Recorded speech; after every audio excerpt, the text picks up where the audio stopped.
Hello. Oh, I'm playing that game everyone keeps asking me to review. The RPG Star something or other. Gotta say, I'm surprised people were asking for something other than a Mega Man game, but I guess times are changing after dot hack and all that. It's a good thing, too. I've been out of things to say about those games for a while now. Only so many ways to skin the same cat, right? What do you mean it is a Mega Man game? It's an anime gotcha thing in space. It just came out like a month ago. Nintendo DS? What the hell have I been playing all week? What the fuck is a Genshin Impact?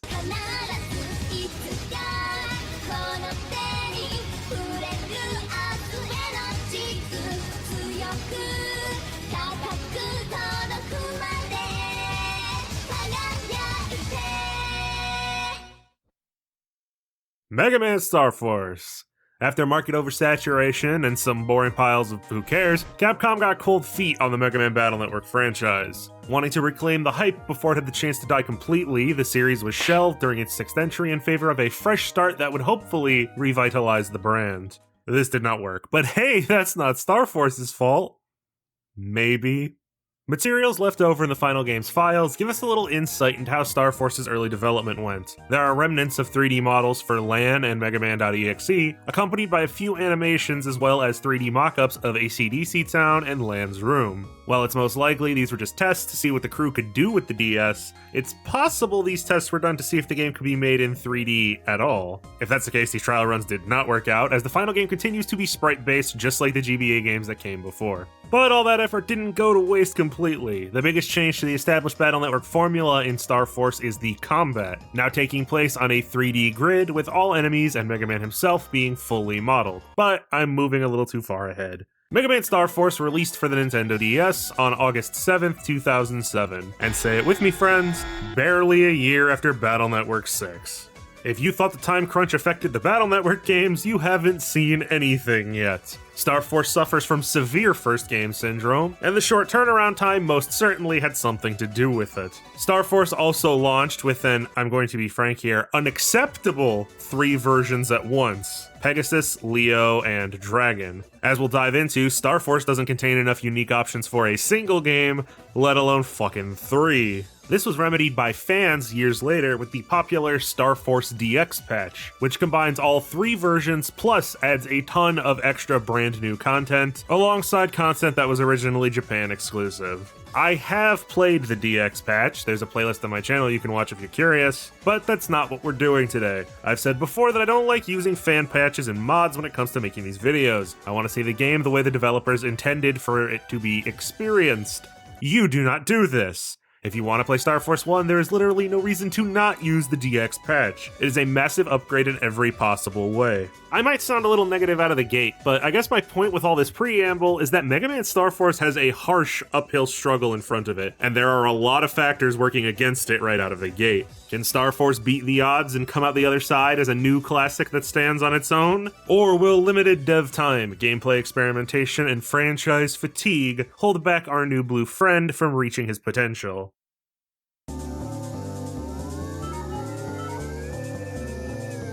In the 23rd century, 200 years after the end of Battle Network 6, humanity has discovered proof of alien life in the universe.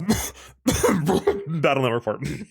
Aeronautics organization NASA deploys the space station Peace out beyond the stars to establish contact with these extraterrestrials, until, without warning, the station suddenly vanished without a trace, along with its entire crew. Despite astrologists' best efforts, no evidence of what happened to Peace was ever discovered, and no one took this loss harder than a young boy living in the town of Echo Ridge, 11-year-old Geo Stelar.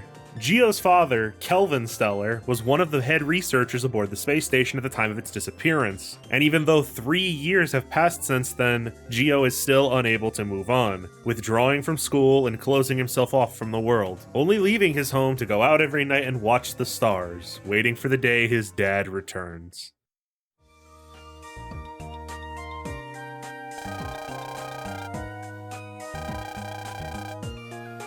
We open on a conversation between Hope Stelar, Geo's mom, and Aaron Boreal.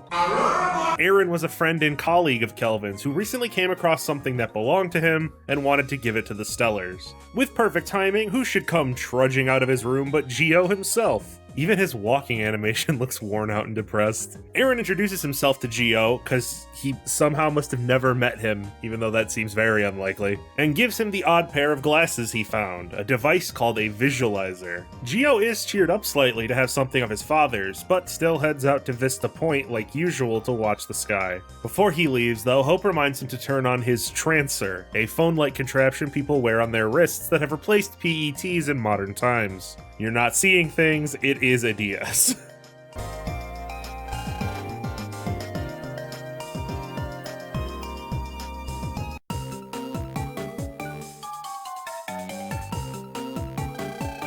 This song will give you PTSD by the time we're done here.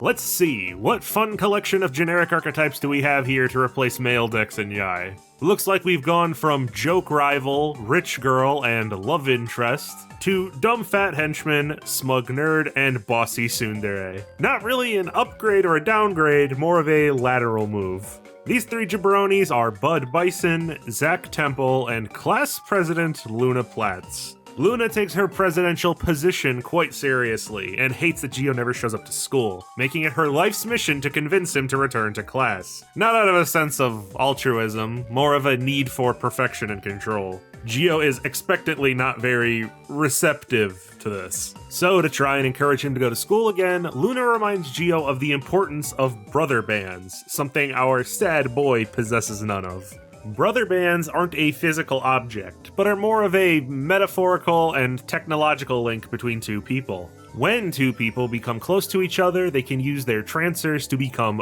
brothers. Gender doesn't factor into that name. The only condition to become brothers is that both candidates have to reveal their most secretiest secret to each other. And no, lying isn't an option as far as I'm aware, and I don't know why.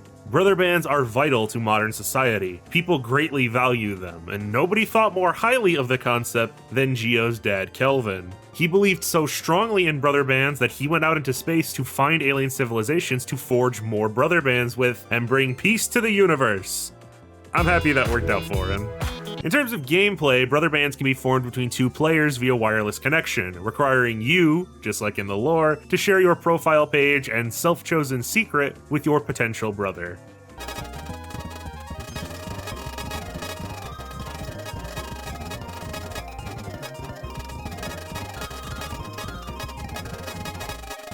There we go. Brother bands surprisingly have some very extensive multiplayer features.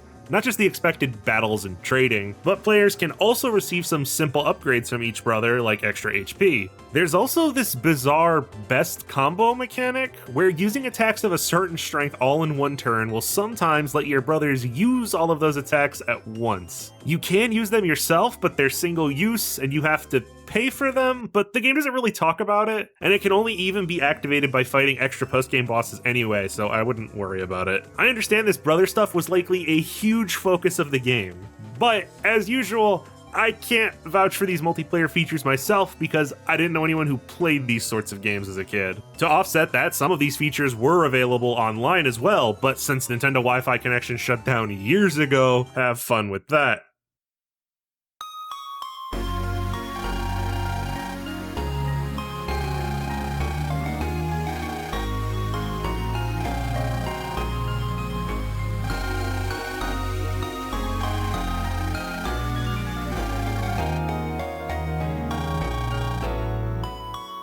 Oh my god, this is sad. What the fuck? We just started. Wow, emotional weight and child violence in the first 20 minutes? This is a game after my heart. The strange massive energy that struck Geo is revealed thanks to the visualizer, taking the form of a large wolf-like green electricity monster that in my ill-advised jaunt through Google Images I found a certain sect of the internet calls Daddy, but we'll be calling him Omegasus. His name clearly works in the Mega part of Mega Man, much like his Japanese name, Warrock, stems from Rockman. Omegasus quickly explains that he is an electromagnetic wave-based alien from the planet FM, who's evading pursuit of some other, more more hostile aliens. Yes, we're doing aliens. We have jumped the proverbial shark man. We get a taste of Omega and his brash personality right away as he forces himself into Geo's trancer, despite Geo's confusion and protest. Omega says that his race is weakened by the EM field of Earth, and he's lost nearly all ability to fight for himself. So he asks Geo to merge with him, which would combine their powers and allow them to stand against the viruses that are preparing to attack the town, by ramming it with an antique train. Geo is not interested in any of this anime hero excitement bullcrap. Until, that is, he hears Omegasus refer to him by name. When Geo asks how Omega could know who he is, Mega says that he heard it from someone while out in space, which turns out to be just the leverage he needs. Geo is sure that this person must have been his dad, and makes Omegasus promise to tell him more if he helps him fight.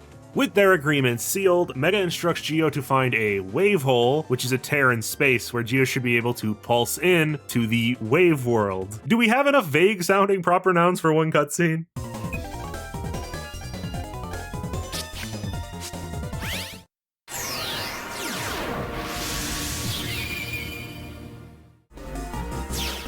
Through the power of anime transformation sequences, Geo and Omegasus merge together, converting Geo's body into EM waves and allowing him to interact with the electromagnetic radiation that covers the world. I can't help but wonder if this was inspired by Cross Fusion from the NT Warrior anime, which was also the main character merging with his blue phone buddy inside of a special field. Regardless, I for one am thrilled as this solves my single largest issue with the Battle Network universe. That being the complete lack of physical violence to a totally unbelievable degree. You guys know how much I can't stand when a villain politely stands next to Lan and net battles him. It completely destroys my suspension of disbelief. But enough about my disturbing proclivities for violence. Echo Ridge is about to be flattened. With his new form, Geo warps into the train's computer and encounters 3 viruses in a vaguely triangular shape. Oh, no, I know what that means.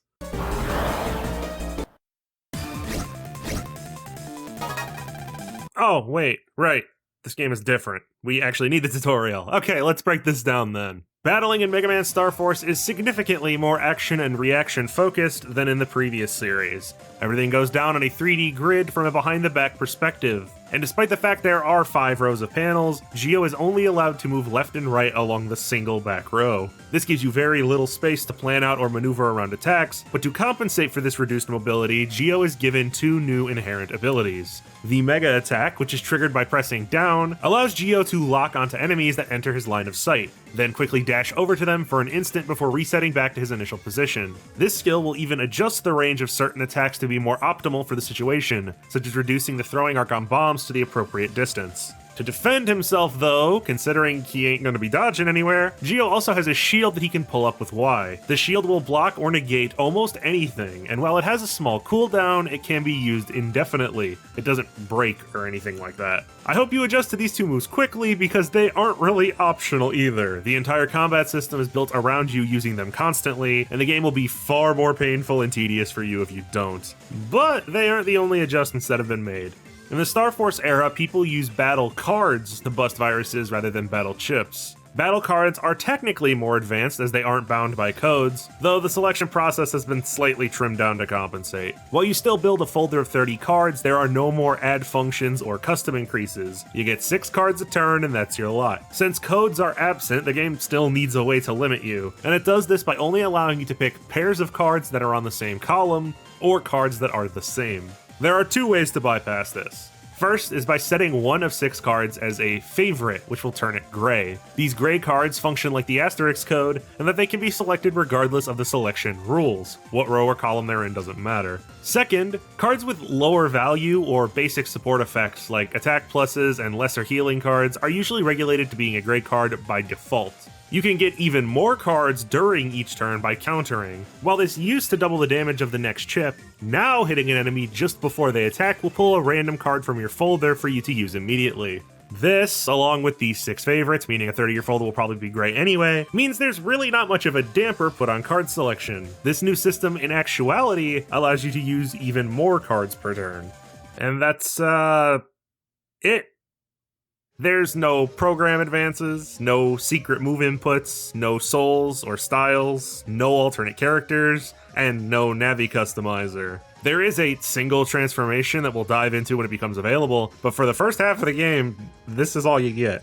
One of the developers explained that the new combat system was introduced because Battle Network 6 was quote-unquote too complicated, and they wanted younger kids to be able to enjoy the game. As someone who played Battle Network 6 when I was like 10, this is a hilarious statement considering Battle Network 6 is by far the easiest of those games due to the insane amount of options at the player's disposal. The entire reasoning is flawed in its very concept anyway. I would argue Star Force's combat would be significantly harder for young players, as it revolves almost entirely around fast reaction time, pattern memorization, and reflexes. I know it's still early, but I'm taking the time out now to discuss most of my thoughts on the combat because, well, Star Force's battles are very straightforward, and Geo doesn't really get any upgrades or anything. Unlike my usual video structure where I would regularly stop to talk about bosses or annoying virus encounters or new souls or something, Star Force goes back to square one and offers a very bare-bones system. The limited movement, lack of customization, alongside the mega attack that eliminates range issues, and the shield you could use whenever you want,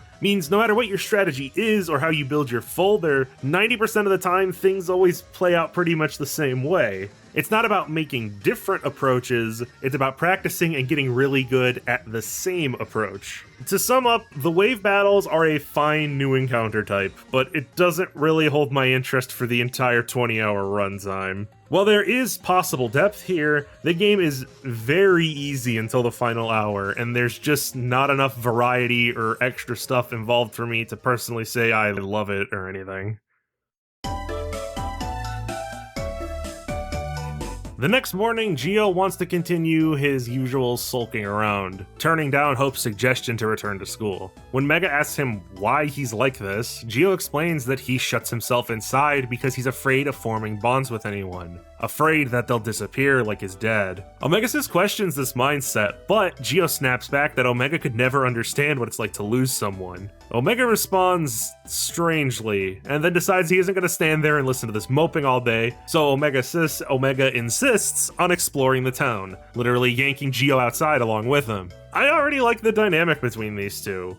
Lan and Mega Man were brothers and best friends who knew each other for years before we even first meet them. Their relationship is always portrayed very positively, and for the most part the two of them are extremely agreeable and similar, even if Mega Man is the more responsible of the two. This contrasts nicely against Geo and Omega, who barely know each other, don't even really like each other, and have entirely conflicting personalities and ways of thinking. It makes for good development and storytelling potential as they learn from each other throughout the game, and I think it was a good call. So our boys walk around town and invade everyone's privacy by hacking their phones. I'm not making that up, that's just what happens. And we get our first good glimpse at the Wave Road. It's orange lines over the regular human areas. Yeah, it's not like a separate dimension to go into. You see, in the current timeline, the cyberworld and navies have become almost entirely replaced by this field of waves that stretch across society, delivering information and controlling electronics much the same way the net used to. While there are still dozens of simple machines and such to pulse into, you're not allowed to do so directly anymore, only being allowed to enter by going through a wave hole and then having to loop around in the wave road and stand in the one specific spot where the game will let you enter. Feels unnecessary, but the wave road structure, with multiple wave holes in each area, does completely eliminate the need to bum around the cyberworld until you find the path that goes where you need to go. The end result is that the real world and the wave world feel like an extension of the same place rather than separate realities. Really, the cyberworld and the wave road are a case of deciding on form or function. One feels like a separate living world to explore and get lost in, while the other is infinitely more convenient and usable, but is less engrossing. I can talk in circles about this all day. Let's pop back over to the story. After some NSA cosplay, Mega reveals that the reason he had us participate in this little crime spree is actually because he can sense another Ephemian somewhere near Echo Ridge, and thought they might be hiding in someone's trancer as well. But the pair don't find anything other than some basic bad guys and call it a day. Or they would, if Luna and her goon patrol didn't come to bother Geo about going to school again. Bud even gets in Geo's face and yells at him about it, something Omegasus doesn't take too well.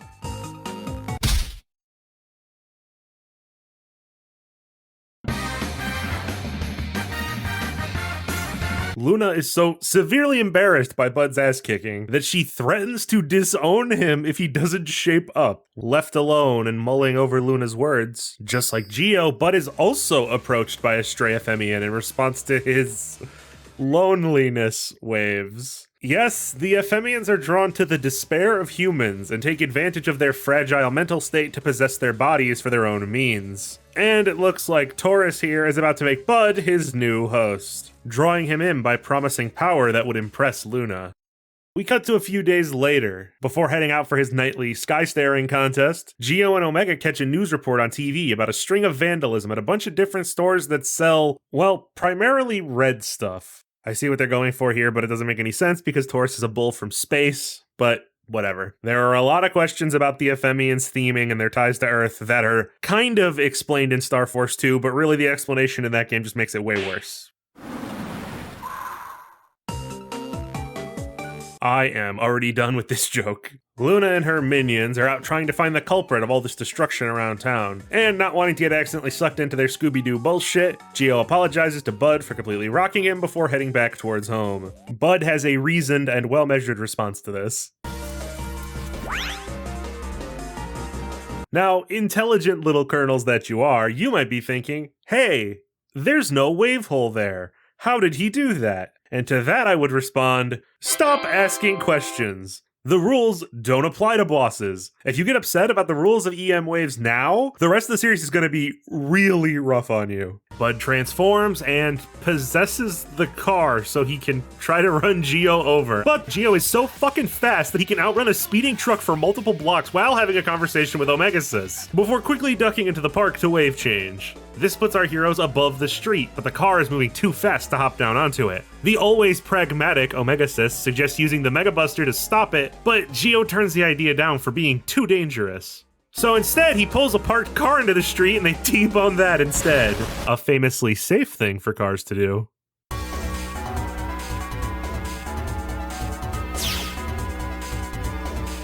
Dungeon time, boys and girls. Even in the future, the innards of technology have stuck to their nasty habit of literally representing their real-world purpose. So, the speeding car is represented inside by tires and various redlining speedometers. Geo's gotta shut these down while collecting keycards to move forward and save Luna, who's been sucked into the wave world along with Taurus Fire. Yeah, that's it. That's the whole dungeon. Oh, I guess there's also these things.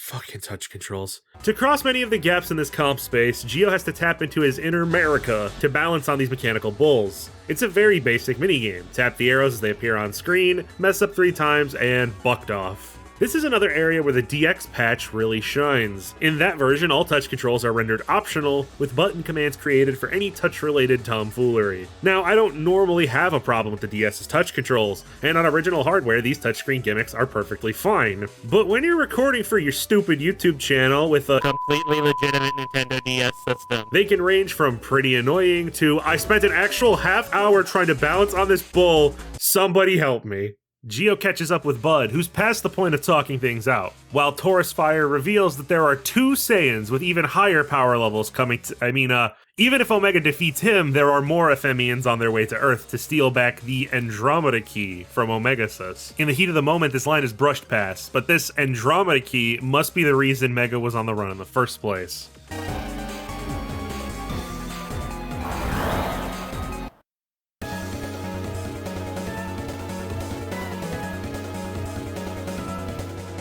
Now I won't be going over all of the bosses, but Taurus Fire actually does something pretty clever. He has 2 simple, slow attacks, but there is a smart thing they do with his design. One of his attacks is a flamethrower that cannot be dodged, which is a good way of teaching players to use the shield when faced with techniques that seem unavoidable. The other attack is a bull charge that cannot be blocked, teaching the player that there are a lot of heavy physical strikes that can't be shielded. A sufficiently easy, but also informative opening boss.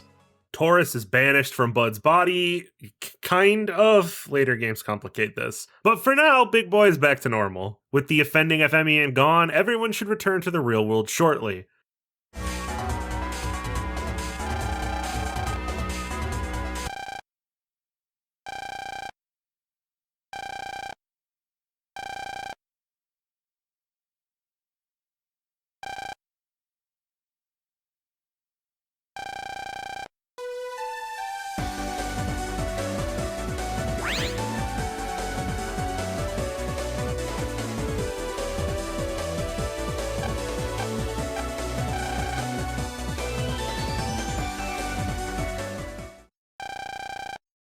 What are you two waiting here for? It's not like a new chapter is just gonna fall right out of the sky. Fall right out of the sky.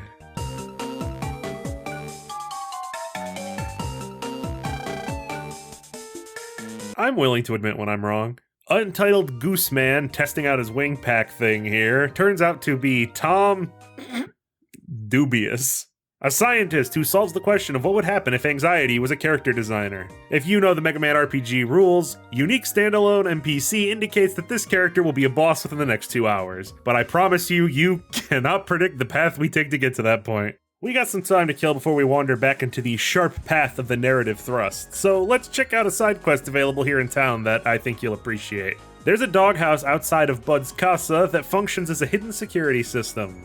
Where have we heard of that before? If you enter the comp normally, you won't find anything but the default generic map. However, what would happen if you entered this area with one of the Mega Man Battle Network games in the DS's bottom slot? In that case, you find a mysterious rip in space with a voice calling out from the other side. It says that someone has stolen some important data and escaped through this strange portal, asking Geo and Omega to help them find it. After some wandering around, you find the viruses who are responsible and defeat them. Then you return with the lab data, where the owner of the voice reaches through the portal to retrieve it.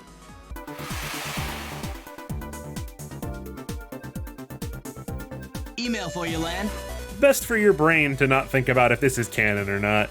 For helping him out, Megaman.exe gives us the BN Blaster, one of the many weapons we can find for Omega Sis that change the stats of his Mega Buster. The BN Blaster in specific has low charge and attack power, but has maxed out speed, allowing it to completely shred through enemies, and making it pretty much the only weapon I ever used. Whoa!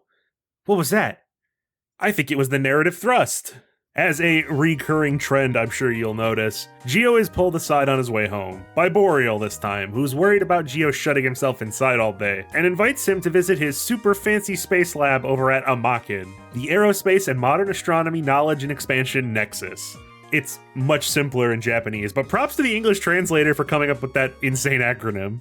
That night, Boreal and Tom, who also works at Amakin, talk about Tom's flat pack prototype. Aaron is clearly trying to befriend Tom and even asks if he wants to form a brother band with him. But Tom is unsure about doing so, thanks to his experience with his last employer, a man who Tom trusted and did become brothers with, until he was stabbed in the back by that man, stealing his latest research and presenting it as his own.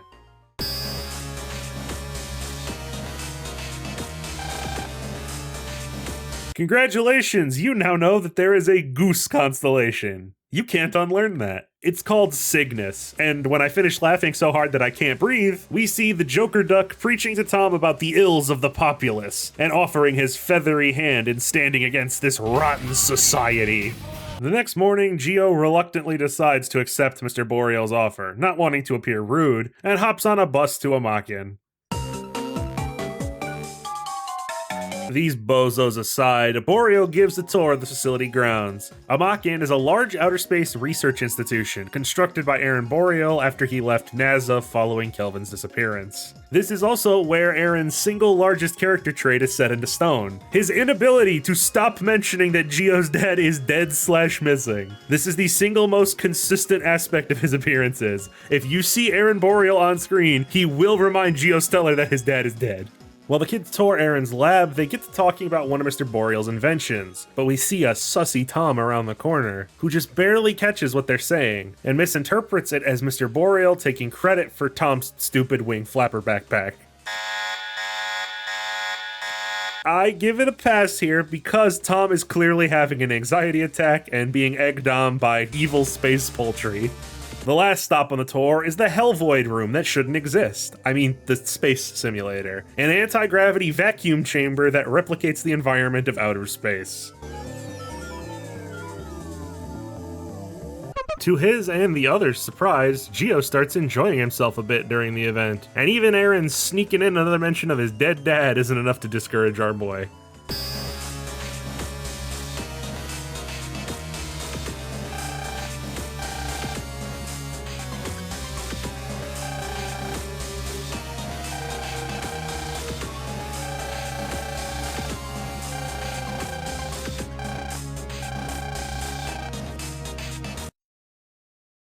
I've experienced few pieces of media with tonal whiplash this severe. The space simulator is so good at simulating space that there's no air in the room, and with everybody uncontrollably Beyblading around the place, they're gonna run out of oxygen eventually. Some sidetracking setup is required, but when the path is open, Geo and Omegasis pulse into the simulator's control center to put an end to Society Goose.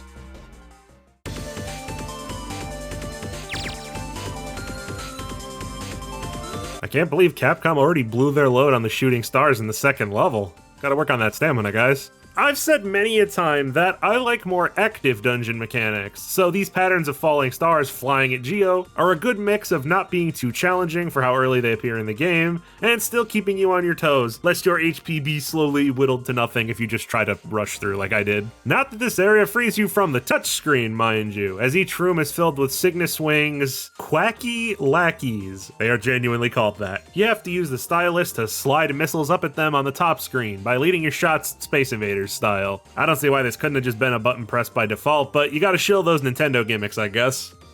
We live in a society where honor is a distant memory.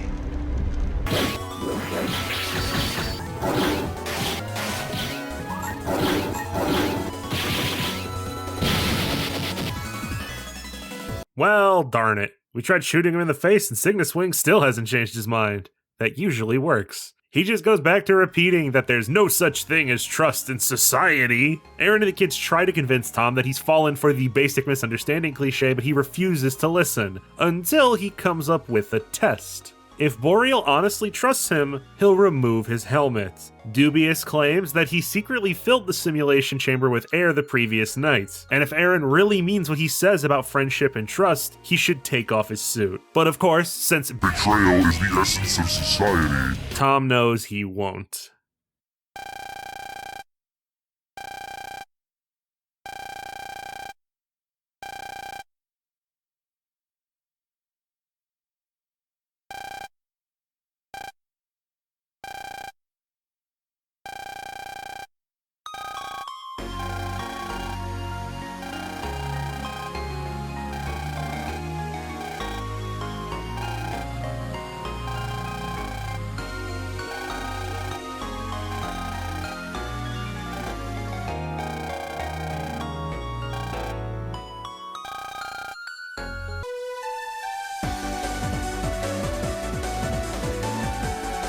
Another sad-tastic day with Geo Stelar. Our hero is woken up this fine morning by the doorbell and notices that Omegasis has left somewhere. Before he has a chance to go find him, Dick Gumshoe breaks into his house and starts screaming about aliens. When he stops to explain himself finally, we learn his name is Bob Copper, an overzealous detective who noticed that a powerful extraterrestrial radiation known as Z-Waves have been concentrating in the areas where those wacky incidents have been going down. Thankfully, Omegasis is absent from Geo's transfer, so he's able to shoo him off without too much suspicion. Geo hurries out to find Mega before this fucking narc does, but gets distracted when he hears music coming from Vista Point.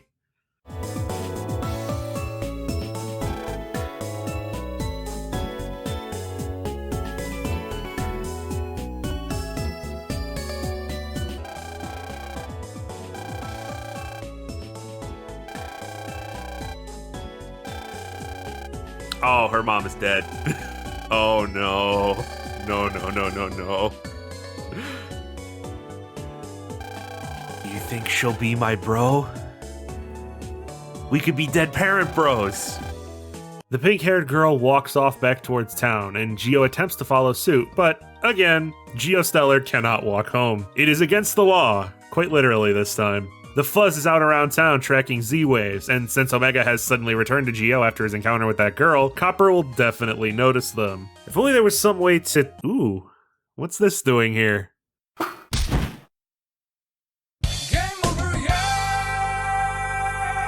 The next sad-tastic morning, Geo is woken up by the doorbell ringing. No, you aren't losing it, and I'm not lazy. The game is doing this on purpose. The creep that busts through the door this time is of a more purple variety. Some music industry big shot manager looking for his client, a famous pop star named Sonia Strum, who's gone missing even though she has a concert coming up tonight. Geo, being a depressed bedsore magnet who doesn't talk to people, has no clue who this Sonya person is despite her popularity, and sends the man on his merry way. You've surely realized what's going to happen next, and yes, it does involve radio wave aliens shaped like stupid shit. Out at Vista Point, Geo sees the girl from yesterday hiding in the antique train and learns that yes, this is Sonya Strum. Sonya is desperate to avoid her manager by any means, and thinking he seems nice enough, begs Geo to hide her somewhere. Both out of his innate good boyness, and as Omega points out, because he seems somewhat smitten with her, Geo agrees to bring Sonya to a Makin where he's sure Eren will let her lay low for a while. After a rousing round of "remember your dead dad," Eren sees an opportunity for Geo to open up and suggests that the two kids become brothers. Geo hesitates as usual, but while he's considering the possibility, one filler section later,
right as Geo is about to muster up the courage to comfort Sonya, her manager comes storming up to the roof and slaps the fuck out of him before dragging Sonya off for more completely consensual labor. Geo becomes angry at himself for his weakness, wishing he could be strong, be there for others, but knowing that he can't. He knows how Sonya felt and wanted to sympathize with her, but didn't have the emotional maturity yet to handle it. You know, something about that scene bugs me though. How did Sonya's manager even know to search for her at Amakin? That place doesn't have anything to do with her. He had no reason to go there.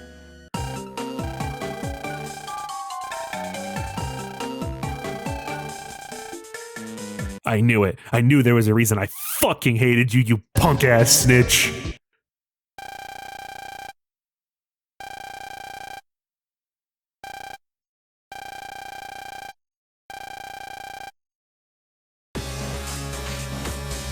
You cannot possibly be serious with that design. The universe's smuggest harp, Lyra, appears, feeding off of Sonya's loneliness and offering her strength in return. Strength to take back her music and strike against those who have abused her.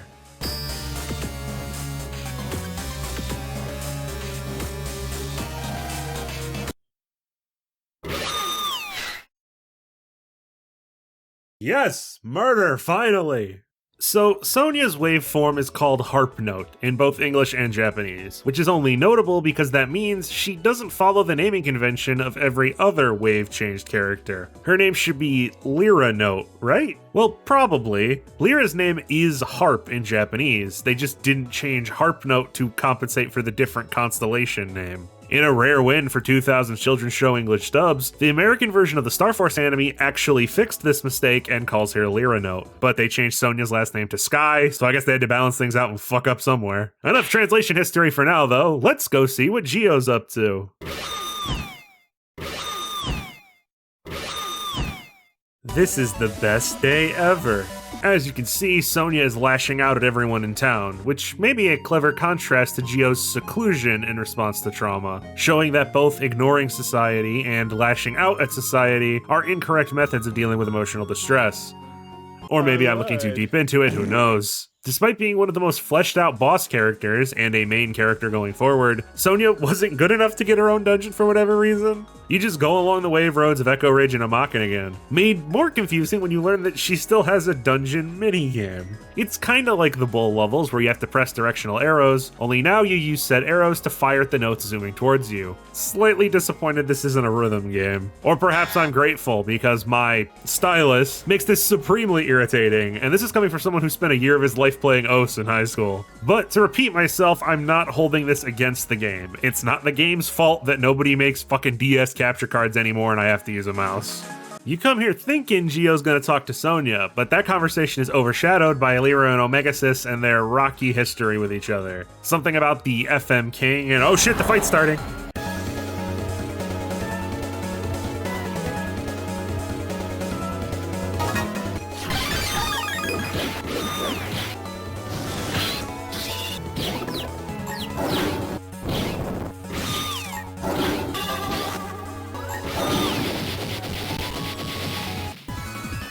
Oh shit, fight's over. After their battle, Geo finally gets the courage to tell Sonya about his life, how he also lost one of his parents, and how it caused him to reject everyone, just so he could never feel that way again. He tells her that the only thing that kept him going was his mom telling him that he could move on at his own pace, allowing him to pull out of school, and the pressure that alleviated, helped him? I don't know about this part. I know a lot of people seem to hate him, but I don't dislike Geo, and I get what the writers are going for with his arc. And the rest of the time, it's fine, but leaving school and secluding himself has most definitely not helped him. Maybe at first, sure, but recall that it's been over 3 years, and Geo hasn't processed any of his feelings about his dad. I cannot stress enough how long 3 years is. I think the way Geo's written, and a lot of players' perception of him as a dull human complaint machine, could have been remedied by shortening the time since Kelvin vanished. The game should have taken place 1 year afterwards at most. Humorously, the anime staff seem to agree, as they shortened the time between Kelvin vanishing and the start of the game to about 3 months instead.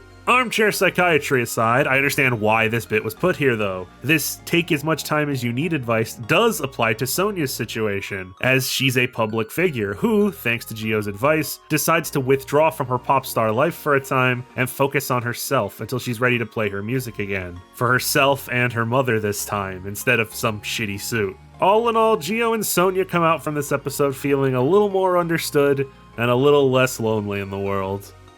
Oh, and Omegasis makes some ha-ha whamming, am I right? Jokes with Lyra, and it turns out she's not evil now, and she's gonna stay in Sonya's trancer. Cool. Later that day, Sonya hosts a farewell concert where she formally announces her hiatus and thanks everyone for supporting her.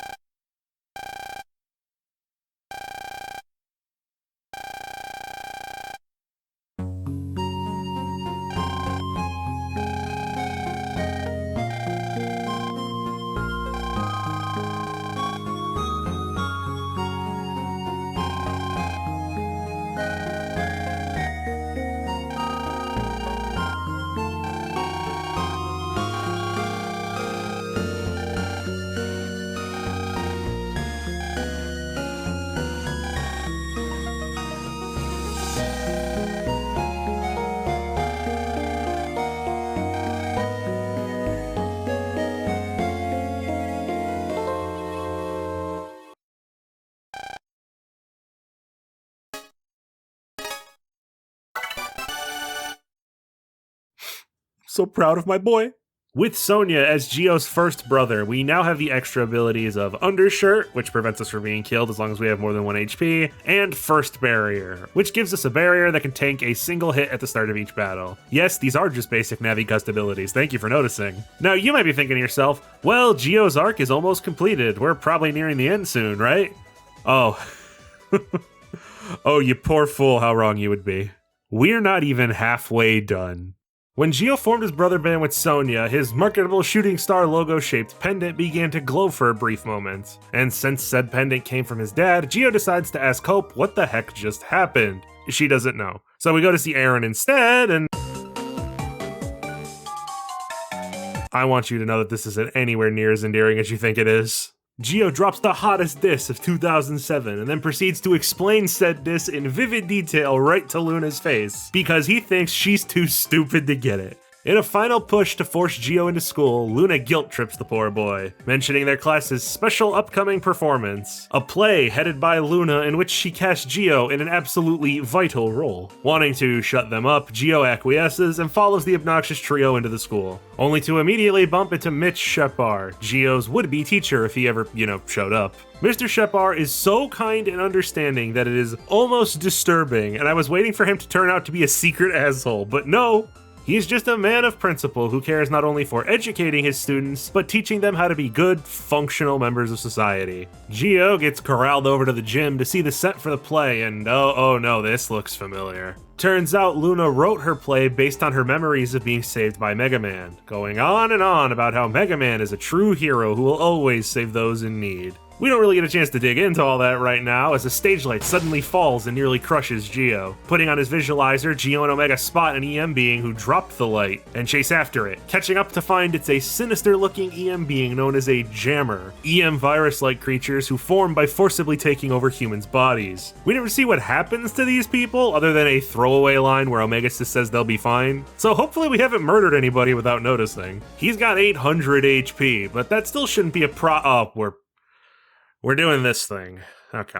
Geo gets the fucking stuffing squeezed out of him just before blacking out and returning to the real world at the last second, where he almost immediately hears a kid nearby talking to him about what a nice day it is. This pretty boy's Patrick Spriggs, or just Pat from here on out. He instantly recognizes Geo because he saw him in some old yearbooks. That's what he says anyway. Pat is very friendly toward Geo, so friendly in fact that it makes him consider maybe coming to school. But something about this guy is still a wee bit suspicious. You may have forgotten we were meant to go to Boreal's lab before this tiny detour, and Geo uses his ass kicking as an excuse to leave and finally get there.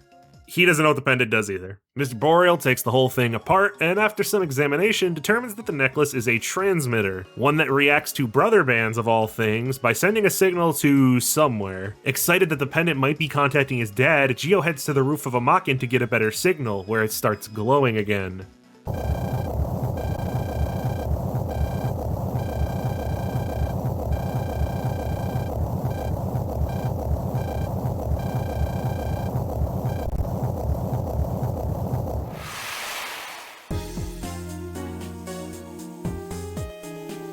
Okay, huge lore dump time. These three version-exclusive bastards are Leo Kingdom, Pegasus Magic, and Dragon Sky, the only surviving members of Planet AM, a similar world to Planet FM that was destroyed by the FMians. They became the admins of the three brother band satellites that watch over the Wave World after becoming brothers with who else but Kelvin Stellar. This ties into why Geo was given his pendant. It was designed to call the admins when Geo opened his heart and forged a brother band, meaning he now had someone worth protecting, which would allow him to find true strength. Leo, Pegasus, and Dragon came to Earth to imbue our dear Mega Man with a new, otherworldly force. A star force, if you will, so that they can stand against the FM King, who's currently on his way to Earth to destroy it, having misinterpreted Kelvin's attempt to brother band with Planet FM as an act of war. Omegasis wonders why they would come for only him and Geo specifically, mentioning Harpnote as a possible candidate as well. The admins explain that Lyra, being an FMian, has a distinctly different wavelength than they do and wouldn't be able to accept their power. But for a reason that the admins can't deduce, Omegasis's wavelength is very similar to theirs. To receive such a mighty power, our courageous protagonists will have to brave the star trials and prove their worth. It's just 5 random virus battles and then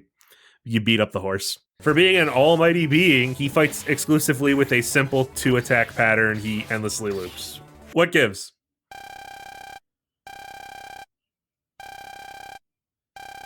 Well, that's as good an excuse as any, I suppose. Even with the power of the Magic Space Pony in our heart, Geo isn't able to call it out yet, because he doesn't want it enough. I'm only kind of exaggerating.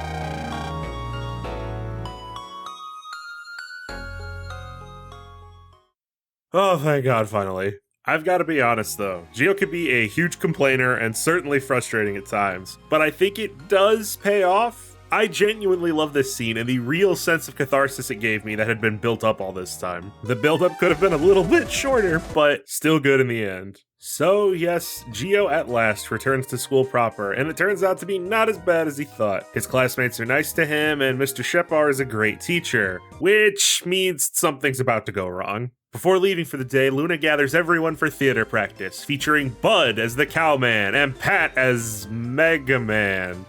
Hang on, if Mega Man and Taurus Fire are already cast, what's this ultra-vital role that Geo has to play?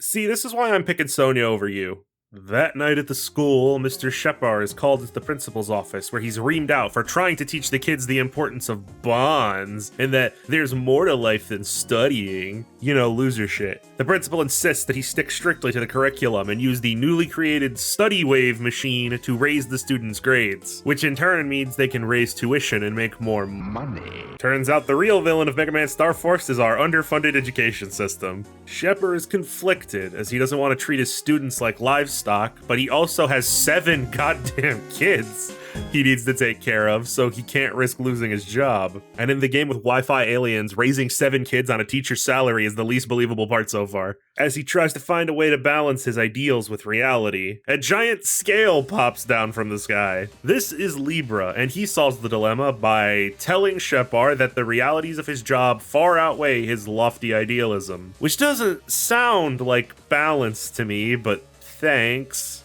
At school the following day, Shepar is totally different, and by different, I mean a dick. He yells at the students for small mistakes, and rather than teaching them and talking to them as he'd done before, he activates the experimental Study Wave generator, a computer program that sends out dangerous levels of radiation to the kids' brains to forcibly book learn them.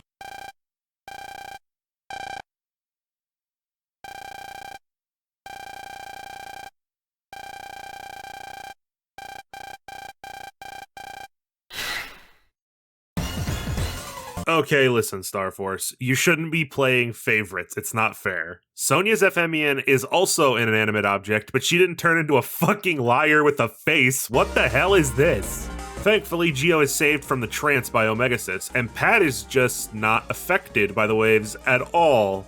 And he tells Geo to head to the AV studio to find Shepar and shut down the Study Wave. After they pulse in, Geo notices the pet has disappeared from the classroom. He wonders what the hell is going on. However, before he accidentally looks too far ahead in the script,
it's time for a title drop. In Virus Battles, the Star Force is manifested as one of 3 possible forms Mega Man can take. Ice Pegasus, Fire Leo, and Green Dragon. It should probably be like Wood Dragon or Wind Dragon or something, but it just says green. The Star Force can only be called out by randomly pulling the single card that does so. Once activated, 3 things happen. 1. Geo gains an elemental attribute that gets added to his chart shot, along with the weakness that element entails. Getting hit by your anti-element, for example electric against aqua, will knock Mega Man back to normal. 2. It becomes possible to select cards from the same row, rather than just the same column. And 3. The Star Force Big Bang. Countering while in Star Force mode will add a Giga card to your selection that differs depending on your version. Technically speaking, they're all screen clears that do about 300 damage. The fucking Mass Effect endings might have more of a difference. Overall though, still sounds just dandy. A handful of effects and an element change. Just enough to be an adequate transformation. An adequate transformation. 1. They're all the same. The series prior to this had 5 or 6 of these per version, and they always did stuff like buff chip elements and have weird gimmicks you could mess with by building your folder different ways and all that. Star Force, on the other hand, splits these okay forms between a disgusting 3 separate releases, one of which was exclusive to GameStop, by the way, giving you access to only a single one. It would be unfair of me not to mention that there is a way to access all of the forms in one game, though. Theoretically, you can brother band with someone who has a different version, and this will add a brother card to your folder that can either pull a random card from their favorites, or be used to morph into that version's Star Force. I don't feel I need to elaborate on why this is a suboptimal workaround for an underwhelming system. Just play Star Force DX and get all 3 of them. They even made the forms better by adding a whole bunch of extra shit to each one. On to the Study Wave comp.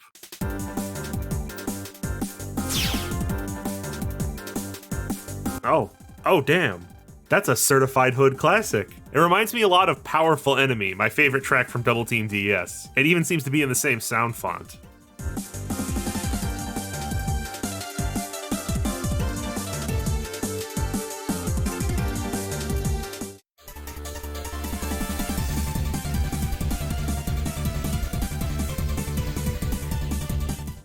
Even within the computer, Geo is still being bombarded by the study waves, throwing tons of simple trivia questions on various subjects that you need to answer quickly before you take damage. Anyone past elementary school age shouldn't have a problem with any of these, but the sheer amount of them, paired with the time limit and the random encounters, which sort of shift the way your brain is thinking, can still overwhelm you and trip you up. You wouldn't want to do that. You'd look really fucking stupid if you were streaming this in front of over 100 people. Boy, that would be embarrassing.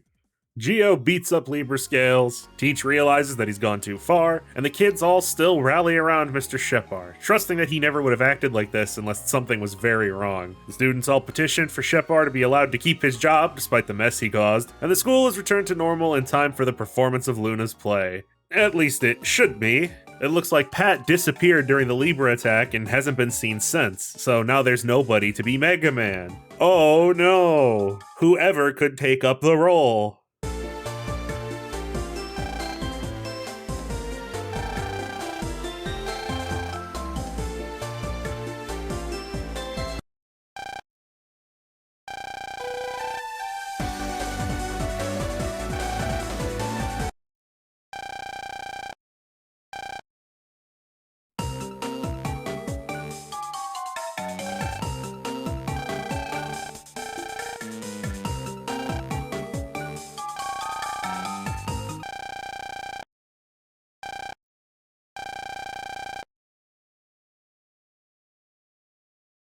And with this silly little play behind him, Geo continues moving forward. He keeps going to school, is much more optimistic in conversation, and sort of fully, accepts Luna, Bud, and Zack as his new friends. Things are looking up for our boy, and for the first time since losing his father so long ago, Geo smiles.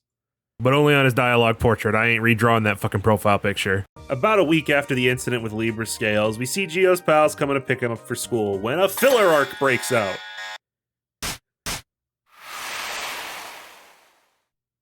What is even happening in this game anymore? Because we needed 2 school scenarios in a row, I guess, the huge jammer from before infects all the students and staff with EM waves that take over their bodies and turn them into spooky ghost slime people. We run around for a bit and Luna gets captured and is held hostage. Even though we already did our emotional hero moment with Luna.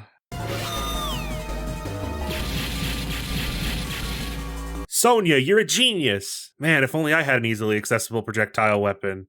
Geo and Omega blow up the jammer, and an unconscious Luna is dragged back to her house to recover. When she does wake up, she isn't happy about seeing Geo in her room, but still comes around to thanking him for trying to help, even if he isn't as cool as Mega Man. Geo offers to stay until Luna's parents return, but that's when the game decides to start developing Luna's character, as she explains that her parents have very high-level jobs and are almost never home, leaving Luna to live and take care of herself for most of her life. When Geo does leave Luna's apartment, he finds waifu candidate number 2 outside his door, nervously waiting to ask Geo if he wants to go visit the mall in the city with her, cause, women be shopping. Luna's parents get home that night, and in a title with so many interesting characters who are at the very least attempting to have depth, these two chuckle fucks are like, yes, we're so fucking rich and evil. How do we make more money, darling? Our daughter's been caught up in a spot of rabble-rousing as of late, and it's got me knickers in a twist. Slap that daft cunt in private school. I don't know why that's the voice I picked. Luna tries to call up Zach and Bud to spend some time together and cheer herself up before she leaves, but they're both busy today, leaving her no choice but to resort to her personal favorite pastime, stalking Geo Stelar. 5 minutes of very unfunny women be shopping jokes and a confusingly Moai-head-themed mall with an obviously jealous Luna following them around later. Geo and Sonia visit the tropical snake exhibit that just opened up on the roof, an exhibit that Luna's family runs. How convenient. So of course the gang all run into them and they start yelling about how Geo and Sonia are corrupting their child because they're filthy degenerates that might even hold hands. Luna becomes increasingly overwhelmed by all of this fighting and arguing caused by her parents' overly controlling nature and runs off by herself, which Pegasus rightly calls out as a bad sign. He's noticed the pattern around here.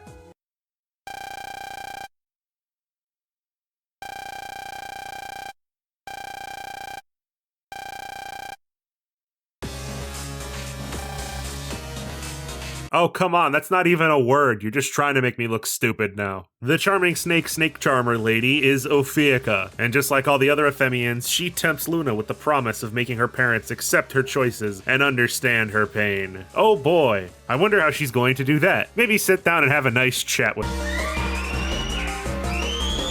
Yeah, that seems right. Luna's parents are gonna be killed. Tragic. And because we need a reason for Sonia to not be able to help us in the next dungeon, she gets bitten by a poisonous snake while protecting Geo, leaving just our poor boy and Pegasus to head into the pavilion's comp space and stop Queen Ophiucha.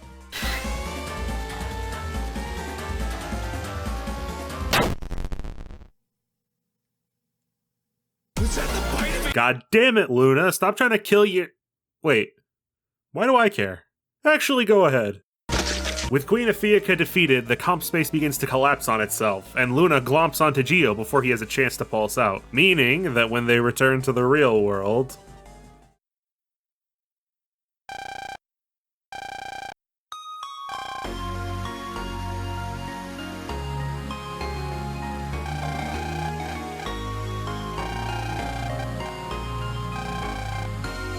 Why, yes, I am the Mega Man. Thank you for noticing. Well, geez. I can't believe that's the totally normal and absolutely canon way that this chapter ended, with Luna's parents dead. People were right, this game is more mature than Battle Network. With her tragic backstory out of the way and a little of that tsundere ice melted off of her exterior, Luna decides to become Geo's brother. No, the irony of Geo's only two brothers being girls is not lost on me.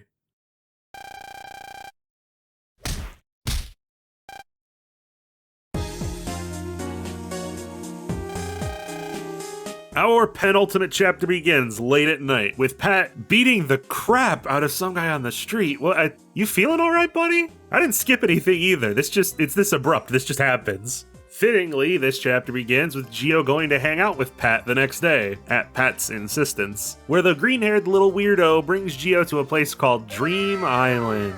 It's a small park next to a dump. Oh boy. Thanks. Pat feels like he and Geo can relate to each other, asking Geo to share his story about his father, and in return, Pat confides in him about his own parental issues, having been abandoned by both of his parents when he was a baby. The two genuinely bond over their experiences, and Pat comes to trust Geo enough to show him something important, or rather, somewhere. Okay, accidentally triggered a cutscene.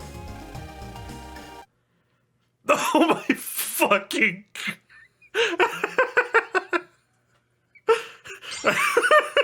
My parents were so anime and terrible that they literally decided to throw me away.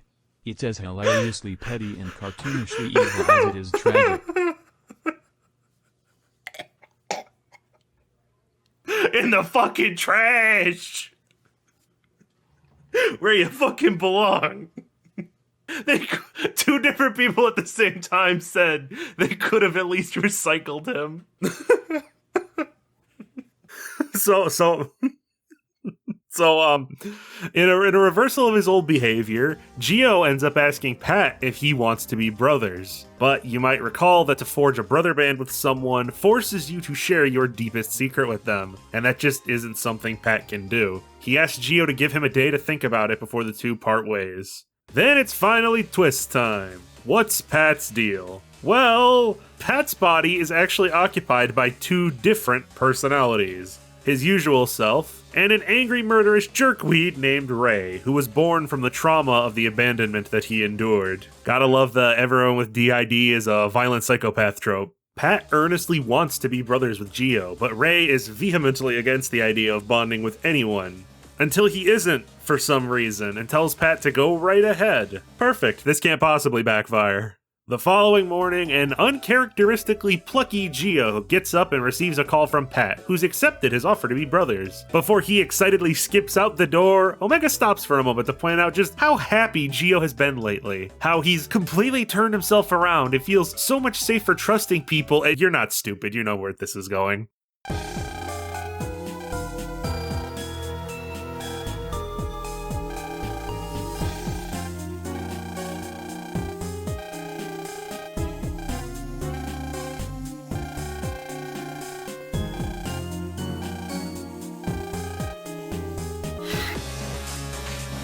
Yep, Pat's been partnered with an Ephemian for quite a while now. Not just any alien wave weirdo, but the right-hand man of the FM King, Gemini. Gemini also happens to be the Ephemian who's been messing with Geo the past few weeks, sending jammers to ambush him at school and all that jazz. This explains why Pat usually disappears during these moments, and why he was right next to Geo after his first loss to that giant jammer. He's been watching us and trying to steal the Andromeda key the whole time. Pat and Ray wave change into Gemini Spark, which turns his split personality very literal. The pair then challenge Geo and Omega to come to Dream Island if they want to settle things. Because gosh darn it, we can't fight now, we need another dungeon.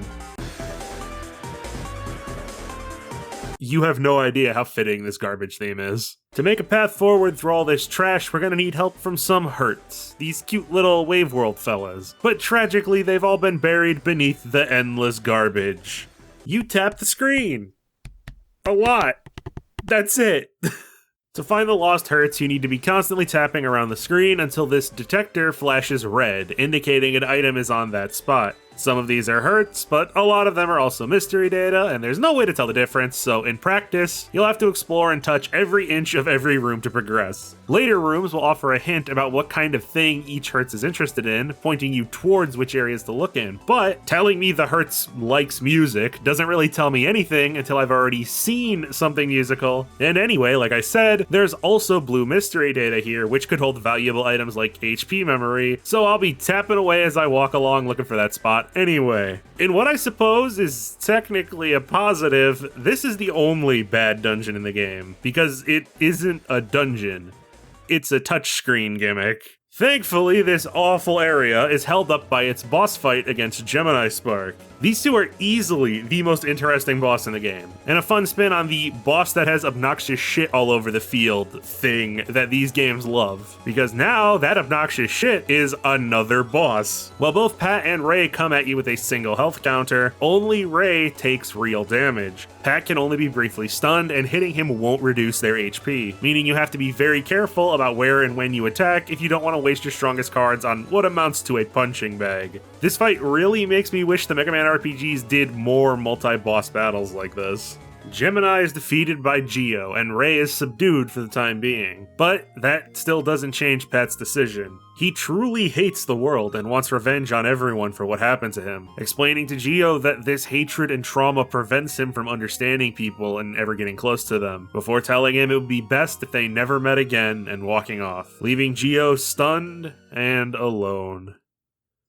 This next part is the worst part of the game, and I'm just gonna kind of skim through it. I have a lot of positive things to say about the story of Mega Man Star Force, mostly the characters, and that's because I think it's generally good, barring my few nitpicks or haha funny observations. Generally good, aside from this next bit. It's incredibly forced, full of conveniences, and adds nothing to the narrative other than giving more ammo to the subset of fans who already hate Geo Stelar in the first game. So, Predictably, Geo has become reclusive and mopey once more. He opened himself up and got tricked by someone, so now all of his other positive experiences with people are invalid. Dear God. To defend the writing a little, I think the game wants the player to feel frustrated with Geo here, because Omegasis calls him out on his "I'm the most lonely, tragic boy in the world" routine, and pieces out. All of Geo's friends try to find out what's wrong and why he hasn't been coming to school lately, and in response, Geo gives them the boot, telling them to fuck off and cuts his brother band with Sonia and Luna. Though Sonia refuses to give up on him, begging him to reconsider while she goes off to find Omegasis.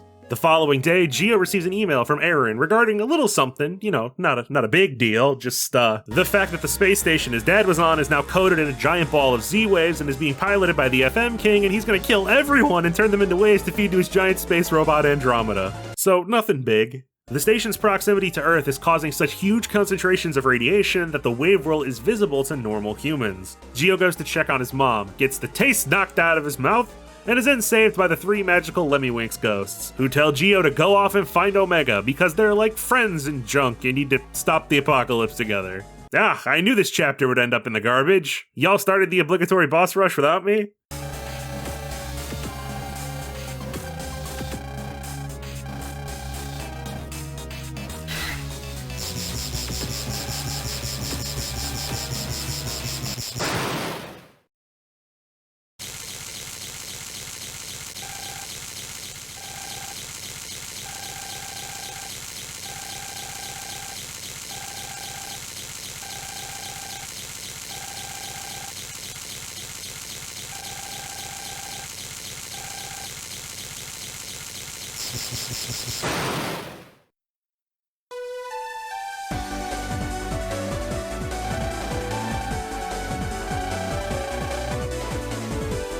Well, good thing you're all here. Saves me the trouble of having to go after you. Fucking... Ugh. Geo apologizes to Sonia and then to Luna, reforming both of their brother bands and gaining a new brother band with Bud in the process. Yes, this entire situation was resolved in less than 30 minutes, and just got us back to where we were already. What was the point other than to make Geo look bad and reaffirm his character arc that we already spent 15 hours affirming? Geo and Omega decide the only way to stop the space station from getting any closer to Earth is to zap up to it and stop the FM King themselves. They talk to Aaron to think up a plan, and he has the idea to send a signal to the station using a fragment of it hidden on Dream Island that fell to the planet before Peace's disappearance.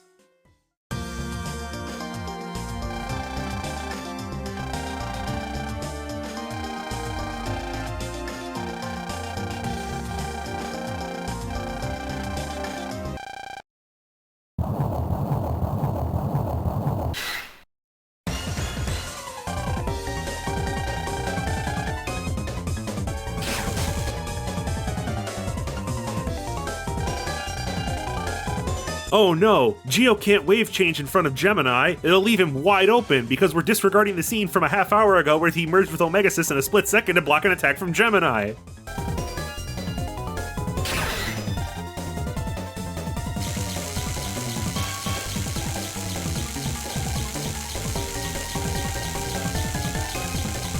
Wow, that's like super cool of you, bro. Not that I don't appreciate the save, but where could you have possibly have been hiding to jump in front of me that quick?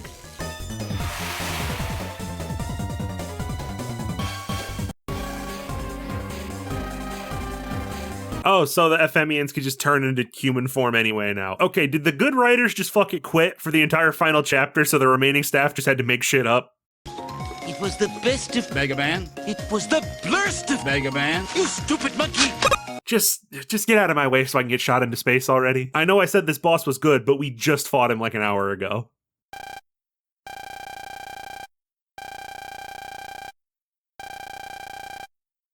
Yes, Pat, I will be brothers with you. You're a very good boy now. I'm proud of you, but I have to go finish this video before I lose my fucking mind.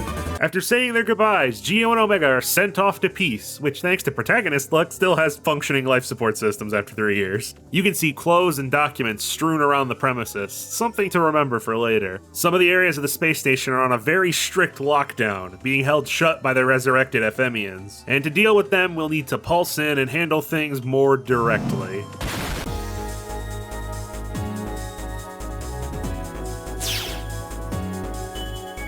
Across the backgrounds of these comp spaces are constellations of colored stars that correspond to real-life constellations, and the constellations that all the bosses are based on. You have to memorize their layouts and put them into these control panels at the end of each area, which leads to the corresponding boss fight. One final dungeon and ceremonial Mega Man boss rush later.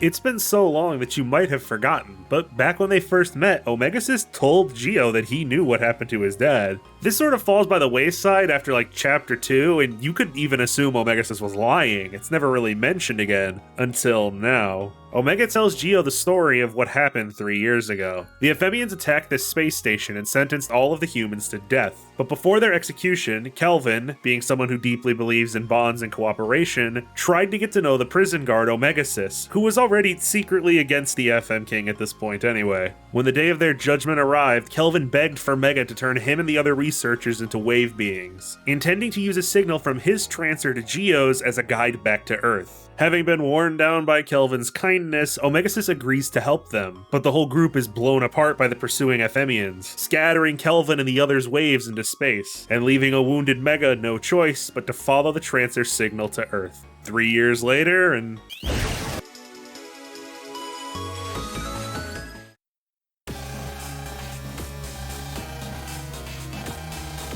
he's supposed to be an underwhelming little snot monster. Don't worry, it's intentional. For one last twisteroo, Omegasus reveals that he is not an Ephemian, but is in fact an Aemian, who managed to escape the planet's destruction. While this new bit of lore doesn't seem like that big of a deal and a little late, it has been hinted at throughout the story. And funnily, it kind of makes Geo look worse in retrospect. Cast your mind back to the beginning of the game. Geo accused Omega of not understanding his pain, of not understanding what it's like to lose someone, only for it to now come out that Mega had been secretly struggling with a loss far beyond his this entire time. It also adds depth to the scene from the start of this chapter, where he mocks and then leaves Geo for yelling out ridiculous shit like, "Why does this only happen to me?" Might want to apologize for that one later, Geo.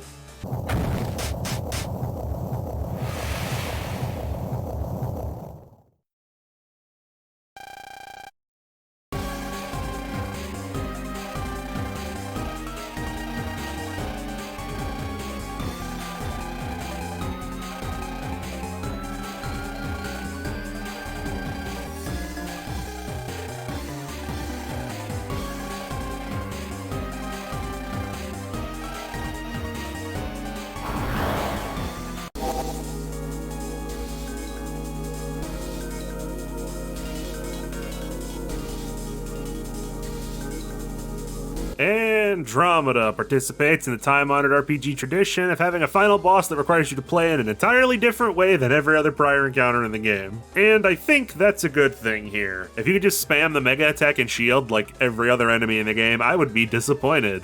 Do not rush this guy. His windows of vulnerability are very small. In the short second it takes you to even do a card animation, Andromeda is already throwing meteors at you or warping in for a big smash, so you have to think ahead. To Star Force's credit here, it fixes another purely frustrating aspect of Battle Network and its end bosses. The fucking missing panels. In Battle Network, most of the final enemies either remove or block the field on their side of the arena, and as a consequence, any battle chip that interacts with the floor in any way does not function.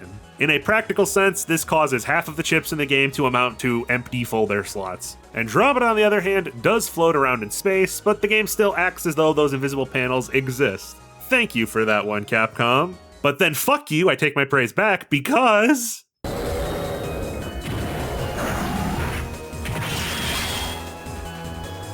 of course he just becomes Duo, why wouldn't he? When Andromeda's health gets low, he transforms into a more humanoid form and becomes invincible everywhere on his body other than this single core, while it's lit up. And obviously, it only lights up when he's shooting goddamn lasers out of it. This makes your best option just feeling out the timing and predicting when he'll be vulnerable to strike early, because the intended reaction window is very, very small, and you're likely to get locked in an animation and hit with all the other dangerous crap flying at you.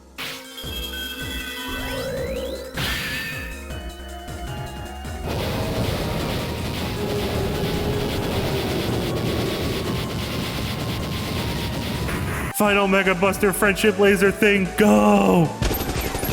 So let's be realistic about how this story is going to end. How do they try and absolve Cepheus of planetary genocide? Well, by revealing he's just a sad small bean. Cepheus isn't some great powerful leader. He's the lonely king, and everybody's been out for him his entire life, so he doesn't trust anyone. Everyone he gets close to betrays him for power, so he became insanely paranoid, and his constant fear led him to be unknowingly manipulated by Gemini into thinking planet AM was preparing to destroy them, and the same goes for Earth. Gemini, however, yeah, he was just a giant dick. There's no tragedy there. Geo and Omegasus, having both learned the importance of trust and acceptance, decide to forgive the FM King, who flies off with the mystical animal buddies to rebuild planet AM. All's well that ends well, I guess. I don't know if it's gonna bring all the dead people back, but thanks for trying.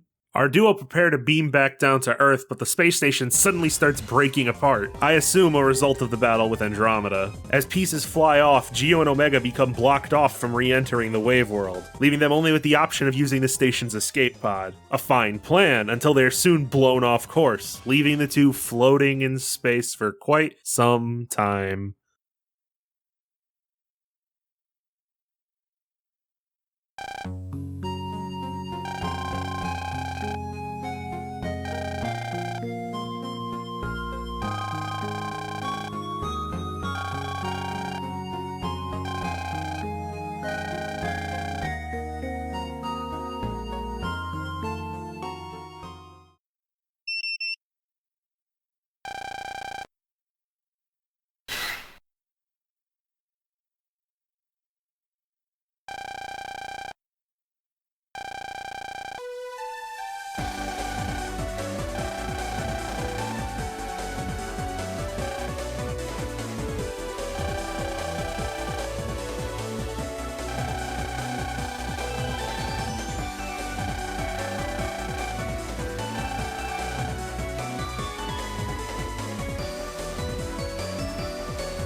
Mega Man Star Force is fine. It's a perfectly fine game. Given the amount of time Capcom was given to make this thing, and the fact that it was trying to set itself apart from Battle Network by redesigning core aspects, I'd say it turned out decently well. The visuals are nice, if a little underwhelming for the DS. They kind of just look like the Battle Network graphics on GBA. The soundtrack is pretty darn good. I didn't notice any glitches or bugs or anything. You might have also noticed from my lack of mentioning them that the game also isn't nearly as filler survival battle scavenger hunt packed as the Battle Network games. Almost never requiring the half-hour long treks from one side of the net to the other that infected that series as much as I love it. And the combat is... the combat. This is my big sticking point. Call me a fanboy or reductionist or whatever all you want. I just think Battle Network's combat is more interesting, and this is a slightly watered down version of that removes more depth than it adds. Contrary to my terrible earlier videos where I didn't know anything, a huge part of the combat in Battle Network is proper folder building. You have to consider positioning and each attack's area of effect, and how many different codes you think you can get away with. Think about how many battle chips are either great or trash based entirely on their effective range or chip code. Make no mistake, that's not to say the encounters in Star Force are completely shallow or anything. The game is properly balanced around these factors, and there is a seed of something here. There is some wacky combo shit you can do with panel effects and stuns and such. The shame is that only the post-game bosses with thousands of health points can stay alive long enough for you to test that stuff out. I'm not trying to be objective here, it's down to preference, and in the end, I personally prefer the more building and planning-based Battle Network combat to Star Force's more pattern and reflex-based combat. What I am not accepting differing opinions on is the total lack of alternate playstyles, of dark chips, of beast out, of crosses, of souls, link navies, whatever. It's really off-putting that the game has customization and variety that's barely scraping past Battle Network 1. Geo gets the different busters, which are a fine replacement for the power-up system, but has no equivalent to the Navi customizer and has only a single special form per version that you might not even get to use if the card doesn't appear because there's no chip tagging anymore. The closest thing you get to upgrades are brother bands, a feature that requires you to know multiple people nearby with the game, with different versions of the game, to get anything out of it, and a feature that's worthless for someone like me who lives in a cornfield in the middle of buttfuck nowhere. All this is why I chose the title for the video that I did. It's not referring to the game's objective quality. One step forward into the next generation with some fun new ideas and welcome structural alterations, but then 6 steps back, because it's Battle Network 1 all over again. It's stripped away almost all of the additions Battle Network slowly built up over time, and spoiler alert, they will be adding most of those things back in for the next 2 games anyway. You know, fans I've talked to appear to agree with a lot of my criticisms, or at the very least could understand where I was coming from most of the time. The baffling general consensus I was met with in response was, just push through it to get to Star Force 3. I hear this exact line so much that I'm convinced the only reason anybody likes these games is to get to Star Force 3. I have received, no exaggeration, over 100 comments and chat messages assuring me that no matter what happens in the first 2 games, Star Force 3 is the good one, and I should only really play the other 2 to understand the story and characters. And to the game's credit, narrative is the only thing, aside from the music, that I would say it does great. While still very much structured as a monster of the week shonen type thing, it's surprisingly mature in its subject matter, showing the ways that depression and anxiety can affect people differently, and how the characters learn to deal with those issues. Most of the characters range from inoffensive to really damn good. There are some low points, like the useless know-it-all Zack, whose name I've spelt wrong this entire video and there's a chance you didn't even notice. But characters like that are sitting opposite some genuinely great ones, like Mr. Shepar, Aaron Boreal, Geo in the second half, and my personal favorites, Sonya and Omegasis. Hell, while I'll always have a soft spot for Lan's friends and their hilarious, stupid simplicity, Luna, a character I don't even really like, has more character development in this one game than Dex, Mail, and Yai all put together over 6 games and multiple spin-offs. There's something to be said for the simplicity of the Battle Network stories, and they do have good emotional weight from time to time, but Star Force is much more consistent. There are a few leaps in logic and convenient occurrences. Seriously, what the almighty fuck is that last chapter? It's like they gave up. But nothing like the brain-dead ass-pull nonsense that starts happening in the later Battle Network games. Hell, I'd even say it left me a little excited. I can't wait for the next game in the series to carry on and refine this more serious psychological tone they have going on, and tell another truly compelling story for all age. Wait, why are you laughing? What is it?